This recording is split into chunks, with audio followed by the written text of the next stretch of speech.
Today, my sister and DJ have their clinic in McAlaster, Oklahoma. We are headed bright and early to head over there and do that.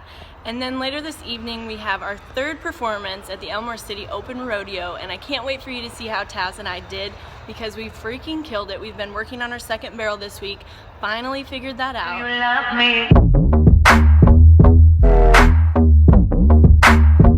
Do you need me?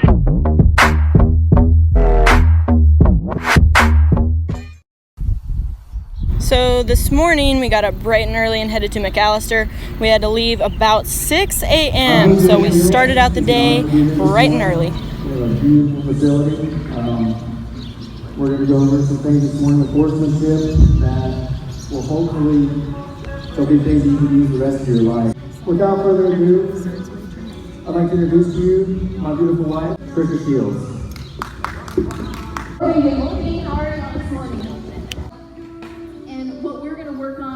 Matt is mastering horsemanship, and really that's just mastering the basics. Kind of like in golf, you just simply hit the ball in the hole.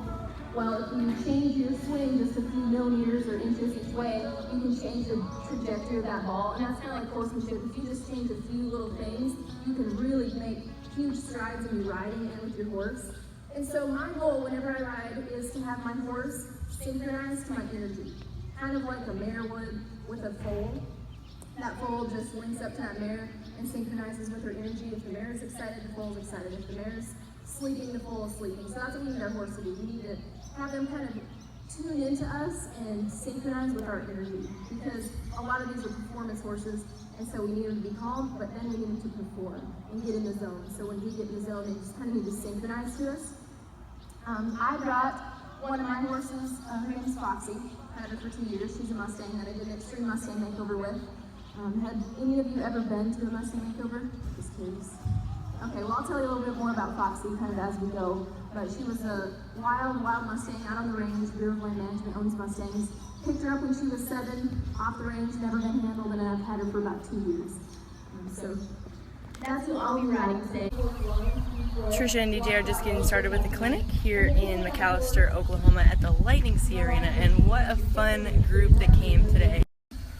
We have a team penner, a mounted shooter, a rodeo queen, a trail rider, some barrel racers. People from all different disciplines are here. I think it's so cool that so many different disciplines can come here and all appreciate and understand and value the same horsemanship skills. It's really fun. We're going to get a lot of one-on-one work because it's kind of a little bit smaller group, which is my favorite.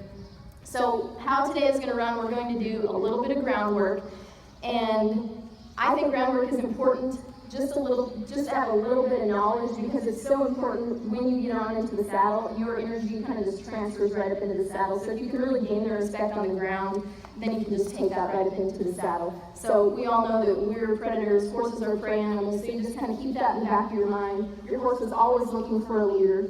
And so today we'll go over some things where you can tell if you're the horse's leader or not, because we all think we are, and we all know we're supposed to be the horse's leader, because the horse is a herd animal and they're looking to somebody. So I'll go over a few different signs where you can tell if you are the leader or not, and then if you're not, we can help and we can work on that. So we'll just start out with a little groundwork, just to make sure that we're all safe to get on, our horses are all warmed up, and then we'll go through some different drills, tips, tricks, and techniques that we use in our training program with our horses. So I'm ready to get started. Trisha and DJ did such an outstanding job at their clinic, and now we're headed home to the rodeo, even though we've been up since about 5. We had to leave at 5:30, so we're all a little bit tired, but this is where I really excels, behind the wheel. Look at my traveling partners. What happened?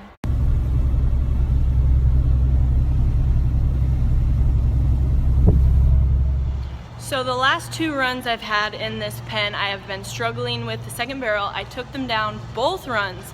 So today my focus is solely to keep that second barrel standing. And I had a really great practice on Taz yesterday, but I didn't get a chance to practice again today just because we were at the clinic.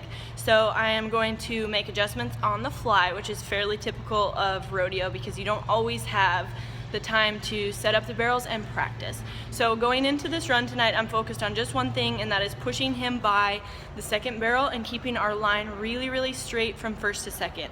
He's been really strong right there the last couple of nights, just leaning on me, so I'm going to do a better job of picking a spot to push him to and staying really square over him and getting his inside shoulder, so my left hand on my left rein and my left foot really keeping him straight up and down, so that he's not leaning on me so much.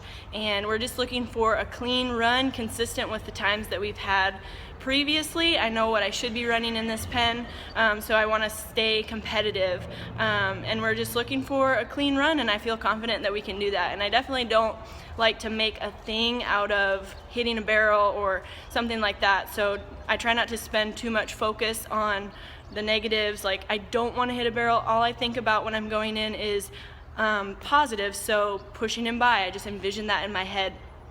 And if you read some of the books like the Talent Code or stuff like that, they tell you not to focus on the word don't. Instead, just focus what you do want, because sometimes we draw so much attention to the things that we don't want, we're actually creating that. So I don't want to make it a thing. I'm just going to go in there, clear mind, act like the past 2 runs didn't even happen. And I had a really, really great conversation with Kimmy today. I'll give her hell. I'm so excited. Okay, I will. Have fun. Good luck tonight. Okay, bye. What I need to be doing and just being able to ride better, and some of the things that she practices on Foxy, her horse. And I traveled with her last summer, and she helped me with this also, just staying up, past, and around, like she says, on those barrels. And we're gonna see if we can make it happen. Coming for you, Elmore City! Mom, I'm ready.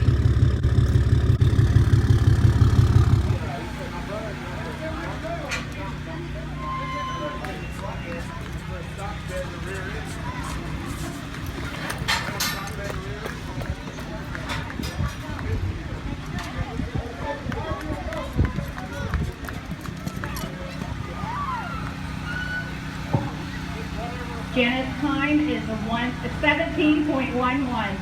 I full on forgot to get an outfit picture, but I had the rainbow acid wash breast collar. Okay, I lied, I didn't forget. My phone was dead, but check out Tez's halter. It's purple, it's beautiful. He did so good tonight. I seriously think I had one of the best first barrels I've had in my whole entire career, and we kept them all up. We're super consistent too. We ran a 17.1 tonight. We had a 16.9 last night, 17.2 the first night, but none of them have clean. You love me.